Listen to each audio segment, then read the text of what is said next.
Let's see how I do on this anatomy quiz. So first up, I have to choose the region of the body. Let's do the thorax. And then I have to select which type of system I would like. I think we can do mixed. And then I can select what type of question. So I can say what is, where is, or mixed. So let's do mixed. Where is the first thoracic vertebra? So in order to see this, I'm going to flip the model to view the posterior section. And then we know that we have 7 cervical vertebrae. So number 1, number 2, number 3, 4, 5, 6, 7. I also know that this is the 7th cervical vertebra because it has the biggest protrusion. So then this would mean that this is the first thoracic vertebra. I can reduce my model so that I can see most of the bones only, and in this way I can just double check and then let's say submit, and it was correct. Perfect. Okay, what is highlighted? Let's hide the options and see if I can get it without looking at the multiple choice answers. Okay, here I can see it's highlighted.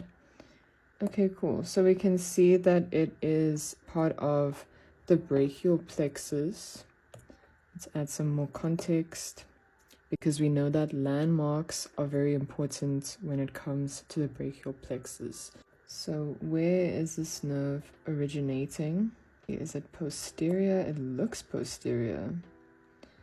And it's sitting between these two. We've got thoracic sympathetic trunks. I don't think it's that. We've got the brachial plexus posterior cord. I do think it's that. That's what I did say earlier. I'm gonna lock in the brachial plexus posterior cord, submit, and I was correct.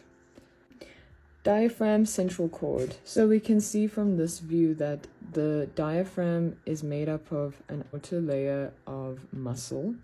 And then more centrally, we have a tendinous tissue, and this is the central tendon of the diaphragm. Yay! Okay, the question is, where is the third costal cartilage? So already I can see with this model that I'm looking quite laterally here. One must not be confused between the clavicle and the first rib.